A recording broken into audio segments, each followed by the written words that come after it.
It's your girl DeLaurian, and I am back feeling excited because I have the opportunity to share something very, very meaningful with you all. Last year, I want to say in last September, I was in a point and place in my life where I was really looking for some answers from God for myself. I needed answers. I needed some things from the Lord. And a friend of mine recommended a book, and she was so adamant. She said, "You have to read this book. You've got to read this book.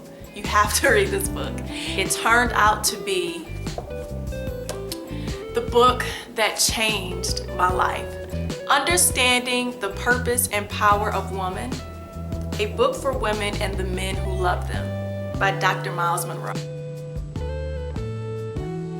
I learned so much from this book about myself, about my purpose, about why I was created, about my gifts, talents, and abilities, and why I have those things, why I am the way that I am. This book is amazing. Now, the main idea of this book is to help us understand the purpose of the creation of woman, help us understand our purpose as humans, why we were created, and how that affects our relationships here on earth. It's almost like, if you have a camera and he makes reference to cameras. It's like if you have a camera, you can't get the full use of your camera if you don't understand why the camera was created, what functions the camera came with. You have to talk to the manufacturer of the camera or read the owner's manual of this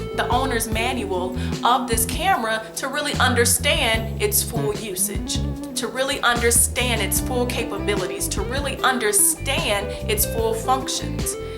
If you don't understand everything about this camera and why it was created, you're never gonna get the full use out of it. You may be able to take a picture, you may be able to shoot video footage, but you may not get the best picture, the best footage, because you haven't taken the time to study to really understand the manufacturer's mindset in creating it. So it's the same thing. You can't understand your purpose, why you were created. You can't reach your full potential if you don't go to your manufacturer and learn and understand why you were created. Because why you were created is going to affect your functions. It's going to affect the capabilities that you were born with. It's going to affect the decisions you make. It's going to affect your relationships. It's going to affect everything that you do moving forward in life. So that's why he really talks about understanding the purpose and the power of woman. Because when you truly understand your purpose in life and you understand the power that you've been born with innately, then you can have that confidence to make the right decisions, the confidence to really be who you are, regardless of public opinion, and really move forward in life. So to me, that was really the main idea of this book. And then also how knowing your purpose, how knowing why you were created and your functions and abilities, how that can affect your relationships as it relates to your husband in the future. And understanding how to play, what role we play in marriage, and understanding how we help men become better and how we are a benefit to them in our roles and then their roles as well. It was so good. It was so eye-opening. So for me, that was really the main idea, and it was awesome. A powerful point that when I read this, I'm not kidding. I burst into tears. I burst into tears literally when I read this. You adapt to the soil you're sown in. Woo! It says, a woman adapts herself to the source from which she came, the male, and absorbs nourishment from him. If the man doesn't like the way a woman is manifesting herself, then he has to check to see what kind of nutrients or what kind of poison he is feeding his wonderful plant. Woo! So check this out. He says, there are many men walking around who have nothing to do, and they're asking women to help them with it. That's illegal. God told the man, you will be a provider. You provide the vision. A man was made to have a vision. A female was made to help him fulfill it. But if he doesn't have a vision, how can she help him? She can't help a man do nothing. Woo! He says the first question a woman should ask a man when he asks her to follow him is, where are you going in life? Woo! The world is filled with frustrated females who are living with men who aren't going anywhere. My gosh, how real is that? How can I help you with your vision if you don't know where you're going? How can I help you build a car if you don't know what kind of car you want to build? I don't know what kind of parts to give, what kind of engine it needs. If you're with someone who does not have a vision for his life, how can you help him fulfill it? He has to have some kind of idea as to where he's going, as to where he wants to be, so you can then help him strategize, so you can build him up, so you can support him, so you can be there with him, match wits with him. Whew. Just being transparent here, my father wasn't in my life. I just really met my father last year. So there was no commitment there. There was no direction there. And I adapted to it because that is what I was used to my whole life. I never learned how to adapt to the vision of a man. Therefore, I did not know that I should only be dating men who truly have the vision for their own lives, a vision for my purpose in their life, and a vision for our lives together. So I accepted men who were directionless. Oh, let's just take it as it comes. Oh, it's cool. I don't want a relationship. It's cool. I'll take it day by day. No, it's not cool. There should always be a purpose and a plan for a man in your life. He should know your purpose in his life. And if it's not to be in a relationship, then you gotta keep moving. But it was easy for me to accept being with men who didn't want to commit, and now I know why. I had not yet learned how to set that standard. Woo! That was really powerful to me. So if you find yourself in that situation or have been in the past, because thank God, I had learned how to set my standard. But now I know why I didn't have that standard. Woo. And now that can only equip me more to continue to walk in my standard. I'm grateful that, some years ago, I learned and I became strong enough to withhold my standards and to uphold myself and the men in my life to a standard. But now understanding why I didn't have that standard for myself just makes it more meaningful.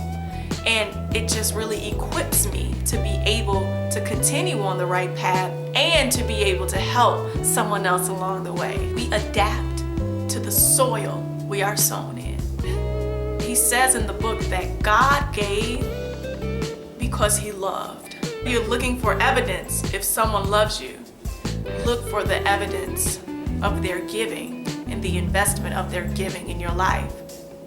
If someone isn't giving you their time, or giving you their understanding, giving you their love, going the extra mile, you can rest assured that maybe they don't quite love you the way that they intend to. If you always have to ask to see them, ask for time, if they never do thoughtful things for you, if they never go out of their way for you, if they don't enjoy conversation with you, if someone loves you, they are naturally going to give. Now, here are some memorable quotes that I thought were truly, truly dope. When a man gets married, he often reveals what kind of man he is by what his wife is like. Woo-wee! You can tell what the men in our society are like by observing the women. Woo-wee! How good is that? But is it true? What say you? What do you think? Let me know in the comments. Do you agree with that? You can tell what a man is like by observing the woman that he's with.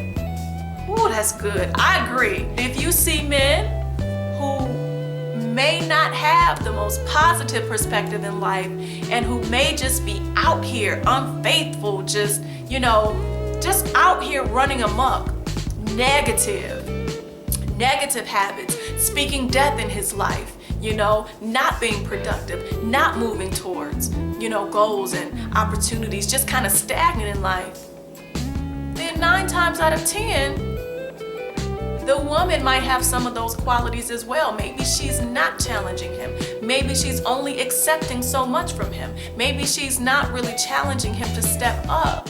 Because if you're really a woman who's about your business and you're focused on, on spiritually evolving, on growing, on moving forward and positivity, it's only gonna be but for so long that you can even entertain somebody who's the exact opposite.